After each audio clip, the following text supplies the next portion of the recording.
अब हम आते हैं गर्भावस्था के 35वें सप्ताह की ओर। गर्भावस्था के 35वें सप्ताह की जानकारी। दोस्तों, आप गर्भावस्था के 8वें महीने के अंतिम सप्ताह में हैं और डिलीवरी का समय करीब आ रहा है। शिशु लगभग पूरी तरह से विकसित हो चुका है और उसका वजन भी तेज़ी से बढ़ रहा है। इस हफ्ते आपको अधिक आराम और संतुलित आहार पर ध्यान देना चाहिए ताकि आपका शरीर डिलीवरी के लिए तैयार हो सके। दोस्तों, वीडियो अच्छी लगी तो लाइक शेयर सब्सक्राइब ज़रूर करना। सबसे पहले बात आती है शिशु के विकास की। शिशु का आकार। इस सप्ताह शिशु की लंबाई 45 से 47 सेंटीमीटर और वज़न 2.4 से 2.7 किलोग्राम तक हो सकता है। त्वचा का विकास। शिशु की त्वचा अब पहले से ज़्यादा चिकनी और नरम हो गई है क्योंकि उसके शरीर में वसा की मात्रा बढ़ रही है।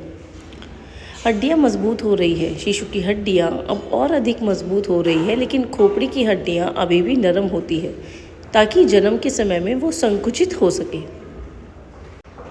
इसके अलावा उसके फेफड़ों का विकास। फेफड़े लगभग पूरी तरह से विकसित हो चुके हैं जिससे कि शिशु जन्म के बाद खुद से सांस ले सकता है।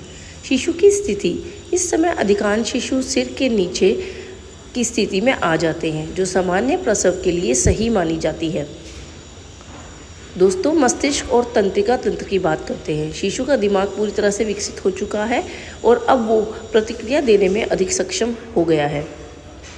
Amniotic fluid. इस सप्ताह से एमनियोटिक द्रव की मात्रा धीरे धीरे कम होने लगेगी क्योंकि शिशु थोड़ा बड़ा हो गया है और गर्भ में उसके लिए जगह कम हो रही है। इसके अलावा दोस्तों, अगर हम बात करें ध्वनियों पर प्रतिक्रिया की, तो शिशु अब माँ की आवाज़, संगीत और बाहरी ध्वनियों को बहुत ही अच्छे से पहचान भी सकता है। शिशु की हलचल। इस हफ्ते शिशु की हलचल थोड़ी कम हो सकती है क्योंकि गर्भ में उसकी गतिविधियों के लिए जगह थोड़ी सी कम हो रही है। बात करते हैं माँ के शरीर में क्या बदलाव आते हैं उसकी। तो माँ के शरीर में बदलाव में सबसे पहला बदलाव है पेट का आकार। अब आपका पेट पूरी तरह से बाहर निकल आया है और गर्भाशय आपकी पसलियों तक पहुंच चुका होता है। वज़न बढ़ना। इस समय तक आपका वज़न 11 से 17 किलोग्राम तक बढ़ सकता है। कमर और पीठ दर्द रह सकता है। बढ़ते पेट के कारण पीठ और कमर में आपको दर्द महसूस हो सकता है। सांस लेने में आपको कठिनाई हो सकती है। गर्भाशय और फेफड़ों पर दबाव डाल सकता है जिससे आपको गहरी सांस लेने में थोड़ी सी परेशानी होगी। आपके स्तनों में भी बदलाव होगा। स्तन बड़े और भारी हो सकते हैं और कोलोस्ट्रम नामक गाढ़ा पीला दूध निकल सकता है जो नवजात शिशु के लिए बेहद फायदेमंद होता है। नींद में परेशानी। बढ़ते पेट और बार बार पेशाब जाने के कारण नींद में दिक्कत हो सकती है। इसके बाद आपको शिशु की हलचल भी महसूस होने की बात करते हैं। शिशु की हलचल अब कम हो सकती है, लेकिन आपको रोज़ाना हलचल महसूस करनी ही चाहिए। पेट में, पैरों में सूजन और ऐंठन। बढ़ते वजन और रक्त संचार के बदलाव के कारण पैरों और टखनों में थोड़ी सी सूजन आपको महसूस होगी। Braxton Hicks contraction. हल्के संकुचन महसूस हो सकते हैं जो कि शरीर को आपकी डिलीवरी के लिए तैयार करने का एक संकेत होते हैं। इसके अलावा दोस्तों, आपको किसी भी तरीके का कोई सवाल हो, आप इस वीडियो के कमेंट बॉक्स में कर सकते हैं। बात आती है कि इस सप्ताह क्या करना है। तो इस सप्ताह के लिए आपको मैं टिप्स देने वाली हूँ। यहाँ पर है टिप्स। संतुलित आहार लें। कैल्शियम, प्रोटीन, आयरन और फाइबर से युक्त भरपूर भोजन करें। पानी अधिक पिए। शरीर को हाइड्रेट रखने के लिए कम से कम 8 से 10 ग्लास पानी आपके लिए पीना ज़रूरी है। हल्की एक्सरसाइज करें। डॉक्टर की सलाह से वॉकिंग, योग और हल्की स्ट्रेचिंग करनी। तनाव ना लें। मेडिटेशन करें, संगीत सुने और खुद को रिलैक्स रखें। नींद में सुधार करें, मतलब बाईं ओर करवट लेकर सोएं और आरामदायक तकिए का इस्तेमाल करें।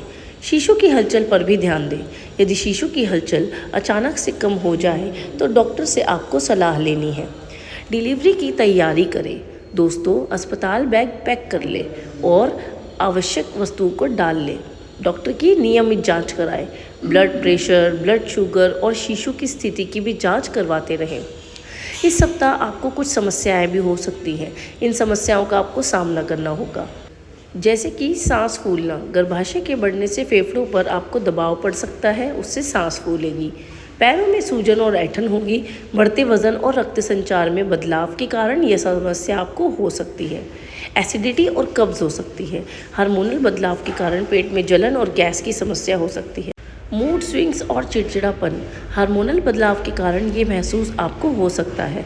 इसके अलावा ब्रैक्सटन हिक्स संकुचन, हल्की गर्भाशय संकुचन महसूस हो सकते हैं जो कि डिलीवरी की तैयारी का संकेत होते हैं।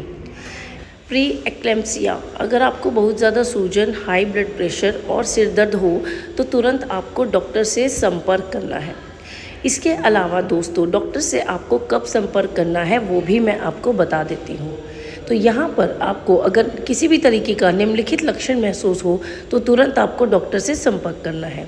अगर आपको तेज़ पेट दर्द हो या असहनीय पेट ऐंठन महसूस हो, बहुत ज़्यादा सूजन हो खास करके आपके चेहरे और हाथों में, बहुत ज़्यादा सिर दर्द और धुंधला आपको दिखना शुरू हो गया हो, इसके अलावा आपको असामान्य रक्तस्राव या पानी जैसा स्राव महसूस हो, या फिर शिशु की हलचल अचानक से बहुत कम हो जाए तो आप डॉक्टर से संपर्क कर सकते हैं।